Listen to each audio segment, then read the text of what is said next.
Welcome back. Morning spot के दूसरे segment में आपको खुशामदीद कहेंगे और आज हम एक ऐसे मौजू पर बात करेंगे जो ना सिर्फ हमारी जिंदगी बल्कि आने वाली नस्लों के लिए भी बेहद अहम है। हम बात कर रहे हैं माहौलियाती आलूदगी और प्लास्टिक शॉपर्स पर पाबंदी की। प्लास्टिक से रिलेटेड, चाहे वो प्लास्टिक बॉटल्स हों, प्लास्टिक शॉपर्स हों, प्लास्टिक के इस्तेमाल से पैदा होने वाली आलूदगी के खतरात से हम सब वाकिफ हैं। रोजमर्रा जिंदगी में जिस चीज को मामूली समझकर हम इस्तेमाल करते हैं, जैसे कि प्लास्टिक शॉपर्स हो गए, वो दरअसल माहौल के लिए एक खामोश जहर कातिल बन चुकी है। माहौलियाती आलूदगी आज के दौर का एक ऐसा चैलेंज है जो ना सिर्फ हमारी सेहत बल्कि हमारी आइंदा नस्लों के मुस्तकबिल को भी खतरे में डाल रहा है। बिल्कुल। और अगर तेजी से बढ़ती हुई आबादी की अगर बात करें, सनती तरक्की की बात करें या फिर गैर जिम्मेदार तर्ज जिंदगी की बात करें जिसमें ज़मीन, हवा और पानी को आलूदा करती है, इनमें सबसे खतरनाक अंसर प्लास्टिक है। अगर प्लास्टिक शॉपर्स की बात की जाए तो ये अवामी मसला बन चुका है और एक अवामी इस्तेमाल में बहुत ज़्यादा आ चुका है, जो न सिर्फ ज़मीन बल्कि समुद्री हयातियात के लिए बहुत खतरनाक है। ये शॉपर्स सदियां गुजरने के बावजूद भी, it's a very true saying के सदियां गुजर जाती हैं लेकिन ये गलते सड़ते नहीं है। जमीन हो, पानी हो, फजा को ये आलूदा करते हैं। तो हुकूमत ने इस खतरे को महसूस करते हुए प्लास्टिक बैग्स पर पाबंदी हर दौर में आयद की, अभी फिर आयद कर दी है, जो खुशाइंद कदम है। इस पाबंदी के असरात और उसके मुतबादिल के बारे में आज हम बात करने की कोशिश कर लेते हैं और ये समझना भी बहुत ज़रूरी है। इसकी कोशिश करेंगे। आज एक्सपर्ट्स हमारे साथ मौजूद होंगे, उनकी एक्सपर्ट राय होंगी कि हमारी ज़िंदगी के अंदर जो रोज़मर्रा की ज़िंदगी है इससे क्या असर पड़ेगा और हम इसमें अपना क्या किरदार और कैसे किरदार को हम जो है वो इंक्लूड कर सकते हैं। इसी पर बात करेंगे। हमारे साथ हमारे बड़े प्यारे पैनलिस्ट, अभी से नहीं बल्कि एक अरसे दराज से इन्वायरमेंट की जो हम बात करते हैं, क्लाइमेट चेंज की जो हम बात करते हैं, उसके ऊपर बात करते रहे। इनकी प्रेडिक्शन 100% नहीं बल्कि 150 से 200% दुरुस्त होती है। बारिशों के हवाले से बात कर लें, ग्लेशियर्स के हवाले से बात कर लें, डैम्स की लेवल या दरियाओं के लेवल ऊपर जाने की बात कर लें। आज हम इनसे प्लास्टिक और एनवायरनमेंट के बारे में बात करेंगे। कराची यूनिवर्सिटी से इनका ताल्लुक है, प्रोफेसर है डॉक्टर आमिर आलमगीर साहब। अस्सलाम वालेकुम। गुड मॉर्निंग आमिर भाई। अस्सलाम वालेकुम। वालेकुम अस्सलाम। बहुत शुक्रिया बिलाल आपका, इतने सेंसिटिव टॉपिक के ऊपर बात करने के लिए आप इनवाइट किया है। और वाकई प्लास्टिक पॉल्यूशन जो है वो एक बहुत बड़ा मसला है। अगर हम अपने पाकिस्तान की बात करें तो WWF की रिपोर्ट के मुताबिक पाकिस्तान जो है वो सालाना 2 मिलियन टन जो है वो प्लास्टिक वेस्ट जनरेट करता है और जिसमें से तकरीबन 86% जो प्लास्टिक वेस्ट होता है वो मिसमैनेज हो जाता है, जो हमें मुख्तलिफ जगहों पे नजर आता है। अगर हम इसी तरह से स्पेसिफिक कराची की बात कर लें तो कराची में तकरीबन डेली बेसिस पर 14,000 से ज्यादा म्यूनिसिपल सॉलिड वेस्ट जनरेट होता है, जिसमें 60% से ज्यादा हमें प्लास्टिक वेस्ट मिलता है। और ये प्लास्टिक के शॉपर्स, प्लास्टिक के बॉटल्स और डिफरेंट जो प्लास्टिक के आइटम्स होते हैं इस सूरत में हमें नजर आता है। यानी कि पिछले 20 सालों में हमने इस प्लास्टिक के इस्तेमाल को इतना ज्यादा बढ़ा दिया है कि प्लास्टिक जो है वो हमारा एक फैमिली मेंबर बन गया है। प्लास्टिक के बगैर हमें लगता है कि हमारी जिंदगी अधूरी है, लेकिन हमें इस बात का अंदाजा नहीं है कि ये प्लास्टिक हमें आहिस्ता आहिस्ता मौत की तरफ धकेल रहा है। न सिर्फ हमें बल्कि हमारी इन्वायरमेंट को, हमारी मैरीन लाइफ को ये तबाह बर्बाद कर रहा है। अच्छा आमिर साहब, ये तो हम सब जानते हैं कि प्लास्टिक शॉपर्स जो हैं वो बिल्कुल इंडिस्पेंसिबल होते जा रहे हैं और नागुज़ीर हैं बिल्कुल, क्योंकि हर तरह की चीज़ों के लिए वही हम यूज़ कर रहे होते हैं और उसका कुछ हमें ऑल्टरनेटिव भी नहीं दिखाई देता। तो इसके ऑल्टरनेटिव के लिए हुकूमत क्या किरदार अदा कर रही है? देखिए, प्रॉब्लम यह है कि हमारे पास ऑल्टरनेटिव्स बहुत सारे हैं। अगर हम अपने बचपन की बात करें तो हमारे घर में मिल्क के लिए भी एक कंटेनर होता था जो प्लास्टिक का नहीं होता था। उस जमाने में कपड़े के थैले इस्तेमाल करते हुए अपने बड़ों को देखते थे, पेपर बैग्स भी कॉमन था। ये पिछले 20-25 सालों में जो एक रेवोल्यूशन आया है प्लास्टिक पॉल्यूशन का, हमने प्लास्टिक को इजीली एक्सेस कर लिया। प्लास्टिक के आइटम्स हमें बहुत सस्ते अवेलेबल हो जाते हैं। इवन हम प्लास्टिक के लंच बॉक्सेस में खाना जो है वो कैरी कर रहे होते हैं। प्लास्टिक की बॉटल्स में आजकल बहुत ज्यादा कॉमन हो गया है कि प्लास्टिक की बॉटल्स में पानी भरकर बहुत सारे लोग एक जगह से दूसरी जगह लेकर जाते हैं और विदाउट एनी ग्लास वो उसी पानी को डायरेक्ट बॉटल से पी रहे होते हैं। इसी तरीके से आप अगर देखें तो प्लास्टिक डिफरेंट फूड आइटम्स में आ चुका है। एक छोटी सी एग्जांपल दूंगा ताकि आपके इस प्रोग्राम के जरिए बहुत सारे लोगों को जो है वो अवेयरनेस मिल सके।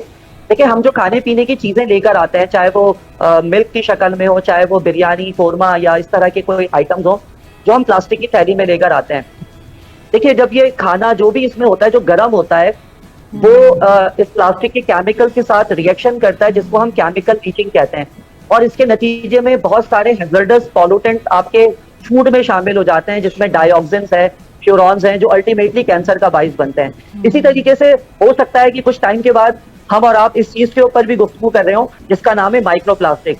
जितनी देर पानी किसी भी प्लास्टिक की बॉटल में, चाहे वो बड़ी हो या छोटी हो, रहेगा, उसमें माइक्रोप्लास्टिक की क्वांटिटी बढ़ती चली जाएगी। और ये माइक्रोप्लास्टिक इतने नन्हे नन्हे जर्रात होते हैं जो हमारी बॉडी में जमा हो रहे हैं, और जब पता चलेगा हमें कि हमारे ब्लड वेसल्स को में ये क्लॉगिंग कर रहे हैं, क्या हमें पता चलेगा हमारे टिश्यूज में जाके डिपॉजिट हो रहे हैं, तो उस वक्त बहुत देर हो चुकी होगी। क्योंकि देखें प्लास्टिक पॉल्यूशन का जो एक सबसे बड़ा इम्पैक्ट है ना, वो मैरीन एनवायरनमेंट में भी हमें नजर आता है।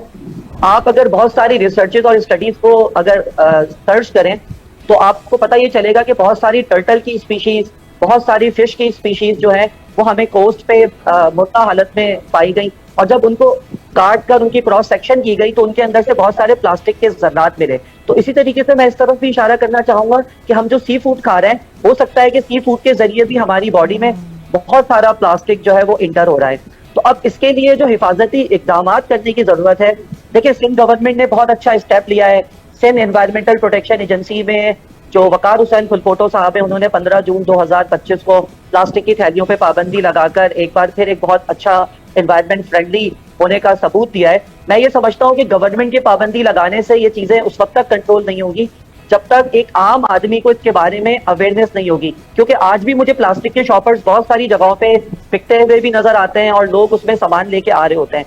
लोगों को हमें इस बारे में अवेयर करना होगा कि ये प्लास्टिक जो है जिसको आज हम इजीली यूज कर रहे हैं, इसको आहिस्ता आहिस्ता हमें अपनी जिंदगी से माइनस करना होगा, और इसकी जगह हमें कपड़ों का जो थैला होता है उसको इस्तेमाल के काबिल लाना होगा। पेपर बैग्स की तरफ हमें जाना होगा, और वो जो एक हमारा ट्रेडिशन था, स्टील के बर्तनों में हम खाना लेकर जाते थे टिफिन की शक्ल में, लंच बॉक्सेस की शक्ल में, हमें उसको उस स्टाइल को जो है वो अपनाना होगा। और मैं ये समझता हूँ कि पाबंदी के साथ साथ अवेयरनेस के सेशंस भी जो है वो हमें रखने चाहिए, ताकि हम हर गली मोहल्ले में, हर स्कूल कॉलेज में, हर यूनिवर्सिटीज में जाकर लोगों को इसकी इंपॉर्टेंस के बारे में बता सकें। क्योंकि देखें आने वाले सालों में जो प्रेडिक्शंस दी जा रही हैं वो ये दी जा रही हैं कि 2040 में हमारे समुंदरों में मछलियों की जगह प्लास्टिक में पाया जाएगा। तो इससे खतरनाक प्लास्टिक पॉल्यूशन का मैरीन एनवायरनमेंट पे क्या असर हो सकता है। ठीक है आमिर साहब, जरा ये भी बताइएगा कि इसको रोकने के लिए भी हुकूमती इक़दाम किए जाते हैं प्लास्टिक के हवाले से। ब्लू इकोनॉमी की बात करें तो उस पर भी आपने बड़ा अच्छा कमेंट दिया कि ये फ़र्क पड़ रहा है। फिर ज़मीनी तौर पर भी ये फॉसिल के अंदर तब्दील नहीं होती है, लेकिन हुकूमती सतह पर नाकामी क्यों नज़र आती है? सिंध इन्वायरमेंटल प्रोटेक्शन एजेंसी इदारा है सीपा, वो हमेशा इसके अंदर मुआवनत करता है कि कोशिश करता है कि इन्वायरमेंट को पाक रखने की, साफ रखने की कोशिश की जाए। फेलियर कहाँ पर आ रहा है? देखिए मैं ये समझता हूँ कि हमारे जो गवर्नमेंट के इदारे हैं ना वो बहुत शरीफाना तरीके से और मासूमाना तरीके से जो है वो इकदाम कर रहे हैं। वो लोगों के ऊपर अभी भी कोई पेनल्टी नहीं लगा रहे, लोगों को किसी जगह पर इस तरह का सामना नहीं करना पड़ रहा है। अगर मैं यहाँ पे एक और एग्जाम्पल दूँ, एक इदारा और है हमारे यहाँ जिसको हम कहते हैं Sindh solid waste management board.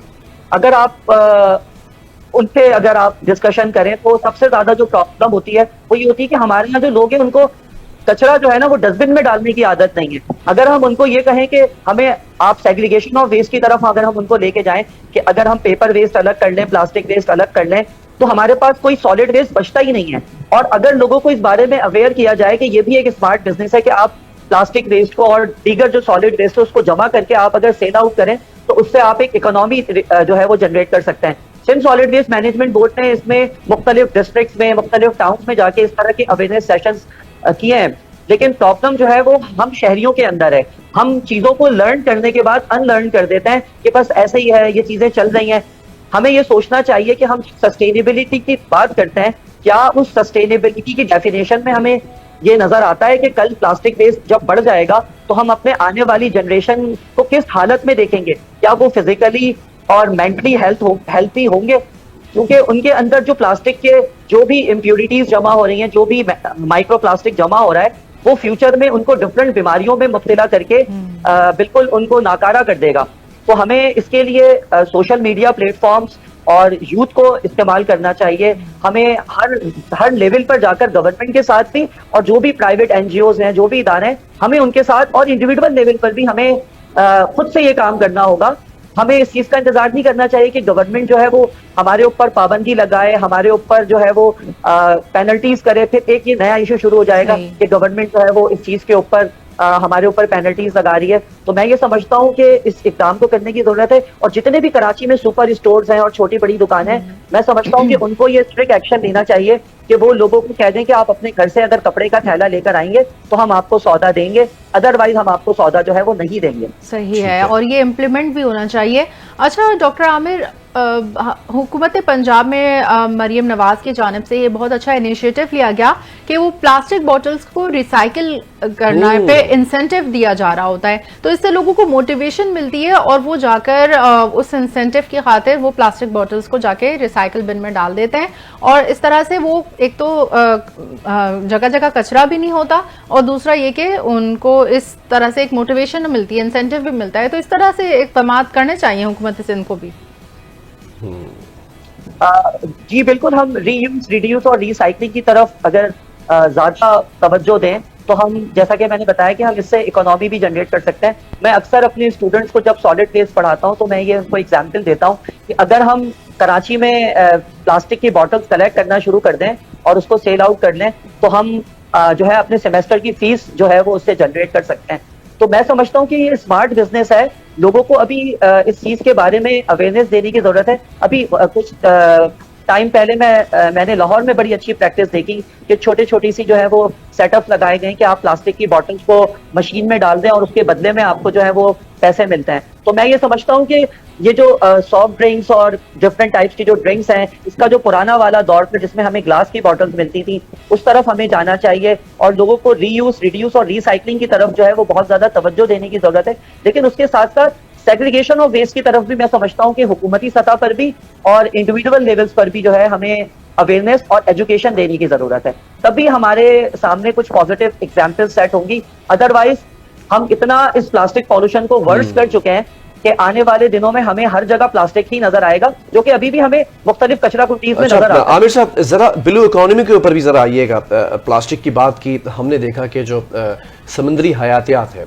वो किस कदर मुतासिर हो रही है, ब्लू इकोनॉमी किस तरह डिस्टर्ब हो सकती है, जरा थोड़ा सा इस पर। देखिए, एक तरफ तो क्लाइमेट चेंज की वजह से पिछले 15 सालों में हमारा जो फिशरीज का सिस्टम है वो बहुत बुरी तरह मुतासिर हुआ है और फिश कैच हमारा कम हुआ है। इसी तरह दूसरी तरफ जो हमारे जो फिशरमैन हैं वो इलीगल नेट्स यूज करते हैं जो कि प्लास्टिक के बने हुए होते हैं, और उसके जो छोटे छोटे से जो जर्रात होते हैं वो फिर टूट कर जो है वो समुंदर में और डिफरेंट वाटर चैनल्स में चले जाते हैं, जिसकी वजह से आबी हयात को सबसे ज्यादा खतरा लाक है, क्योंकि इसमें बहुत सारे एक्वेटिक ऑर्गेनिजम्स, एक्वेटिक एनिमल्स जो हैं जिसको हम जू प्लैंक्टन्स कहते हैं, वो इसमें ट्रैप हो जाते हैं और फिर उसके बाद उनकी मौत वाक़ई हो जाती है। इसी तरह आप एक चीज और देखें कि कराची में पॉल्यूशन की वजह से जो है वो कोस्टल बर्ड्स कम हुई, लेकिन उसमें एक और इम्पॉर्टेंट चीज जो एक स्टडी हमें ये बताती है कि प्लास्टिक की थैली जो हम गंदे पानी के जरिए समुद्र में डंप करते हैं, वो प्लास्टिक की थैलियां जो हैं वो भी इन बर्ड्स के काउंट को कम करने का बाइस बन रही हैं। इसी तरीके से बहुत सारी स्टडीज जो हमें फिशरीज डिपार्टमेंट की तरफ से भी मिलती हैं, वो ये है कि हमारी जो इंडस डॉल्फिन है वो भी प्लास्टिक पॉल्यूशन की जद में है। इस तरीके से बहुत सारी फिशेस का और बहुत सारे एक्वेटिक ऑर्गेनिज्म का जो ब्रीडिंग टाइम चल रहा होता है उसमें भी बहुत सारे उनके जो एग्स होते हैं वो प्लास्टिक की वजह से खराब हो जाते हैं।